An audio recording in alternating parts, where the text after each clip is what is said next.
Good morning India. Lady tailor ने क्यों उतारे कपड़े और दोस्तों क्यों उसके हस्बैंड ने उसको थप्पड़ मार के दुकान से बाहर निकाला। आज की कहानी दोस्तों बहुत ही प्रेरणादायक है, जो आपके जीवन के अंदर बहुत कुछ संदेश देके जाने वाली है। मोना बहुत ही ज्यादा सुंदर थी, उसकी जवानी छलक छलक के बाहर आ रही थी। ऊपर से नीचे तक वह दूध की तरह बिल्कुल सफेद थी। जो भी उसकी जवानी को देखता उसका दीवाना हो जाता। वह कुदरत का एक नायाब तोहफा था, जिसकी वजह से उसकी टेलर की दुकान पे भीड़ लगी रहती थी। साथ में मोना बहुत ही ज्यादा शातिर किस्म की औरत थी, ग्राहक को अपनी बातों में फंसा लेती थी। एक बार ग्राहक उसकी दुकान पे चढ़ गया तो समझो वापस नहीं जाता था। एक बार की बात है, एक व्यक्ति अपनी पत्नी का सूट सिलवाने आया और मोना से बोला, यह सूट कब तक सिल दोगी। मोना बोली, नाप तो बताओ। ग्राहक बोला, मेरी पत्नी पूरी आपकी तरह दिखती है, आप अपने तरीके से सिल दो। मोना ग्राहक से बोली, आओ मैं आपको अंदर वाले रूम में अपना नाप दिखाती हूँ। तभी ग्राहक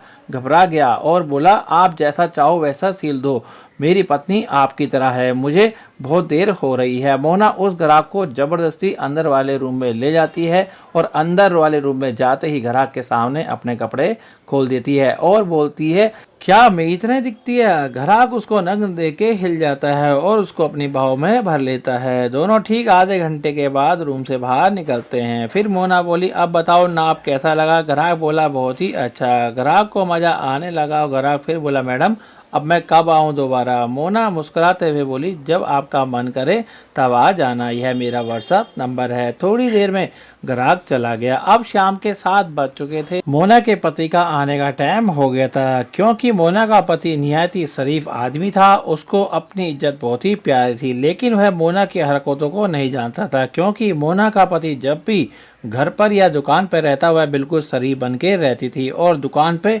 इक्का दुक्का ग्राहक की नजर आता था, जिससे उसके पति को कभी उस पर शक ना हो। एक दिन दोपहर को अचानक से मोना का पति घर आ जाता है, क्योंकि उस दिन ऑफिस में काम बहुत ही कम था। बॉस ने जल्दी छुट्टी कर दी थी और वह घर थोड़ी देर आराम करता है। फिर सोचता है, चलो आज मैं मोना के साथ दुकान पे बैठ जाता हूँ, मेरा टाइम भी पास हो जाएगा। वह जल्दी से अपनी पत्नी की दुकान पे पहुंच जाता है। देखता है काउंटर खुला पड़ा है और कोई ग्राहक भी नहीं है। मोना का कोई अता पता नहीं है। अंदर वाले रूम में जाता है, देखता है मोना किसी आदमी के साथ बिस्तर पर लेट के बातें कर रही है। यह नज़ारा देखकर मोना का पति बहुत ही नाराज हुआ और उसने मोना को खींचकर 2 थप्पड़ मारे और दुकान से बाहर निकाल दिया। मोना के दुकान से बाहर निकलता देख आसपास के सारे दुकानदार इकट्ठा हो गए और बोले, क्या बात हो गई भाई साहब, क्यों मोना को मार रहे हो। मोना का पति गुस्से में बोला, मोना सच तू बताएगी या मैं बताऊं। मोना घड़ियाली आंसू निकालने शुरू कर दिए और झूठ बोलने लगी। मेरा पति नहीं चाहता कि मैं पैसे कमाऊं, क्योंकि मैं अपनी लेडी टेलर की दुकान में इनसे ज्यादा पैसे कमाती हूँ और सारे ग्राहक मेरी दुकान पे ही आते हैं। मोना का पति को गुस्सा आया, उसने मोना के कान पे एक थप्पड़ और दे के मारा और मोना बिलबिलाने लगी। इतने में जो आदमी मोना के साथ अंदर वाले कमरे में लेटा हुआ था वह दुम दुबा के भाग गया। मोना ने सच्चाई उगलना शुरू कर दिया। मोना का पति बोला, इतने दिनों से दुकान की आड़ में तुम क्या कर रही थी। तभी बगल का दुकानदार बोला, भाई साहब मैं आपको सब कुछ बताने वाला था कि आपकी पत्नी लेडी टेलर की दुकान के नाम पर रंगरलियां मनाती है और यहाँ पे मर्दों का आना जाना लगा रहता है। दुकान लेडीज टेलर की है, लेकिन जेंट्स ज़्यादा आते हैं।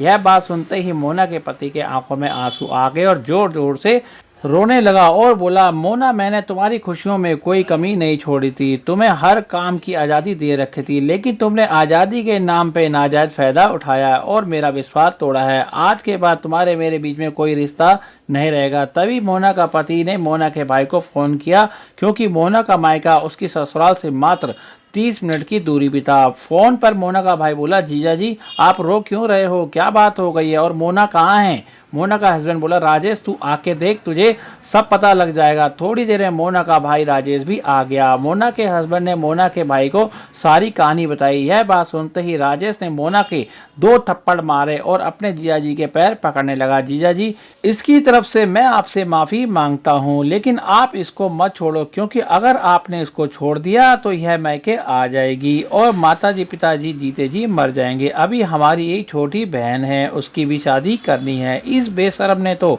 हमारी नाक ही कटा दी। बाकी हमारी इज्जत आपके हाथ में है। मोना का पति बहुत ही दयावान इंसान था। उसने मोना को एक शर्त पे माफ किया और अपने साले राजेश को बोला, अगर इसने 1 महीने के अंदर अपने आप को नहीं बदल के दिखाया तो मैं इसको हमेशा के लिए छोड़ दूंगा। राजेश ने अपने जीजा जी को वादा किया, जीजा जी मैं आपको वादा करता हूँ मोना पूरे तरीके से बदल जाएगी और जो आप बोलोगे वही करेगी। आज के बाद यह लेडी दुकान हमेशा के लिए बंद कर दी जाएगी। मोना के हस्बैंड ने मोना की टेलर की दुकान पे ताला लगा दिया और मोना को लेके घर आ गया। ठीक 1 महीने के बाद मोना पूरी तरीके से बदल गई।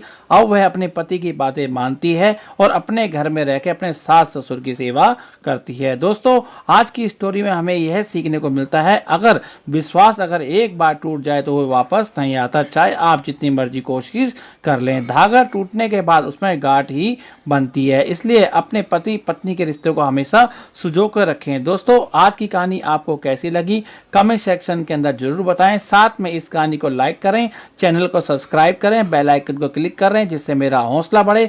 नेक्स्ट टाइम मैं आपके लिए और भी मनोरंजन कहानियां ला सकूं। आपका दिन शुभ रहे।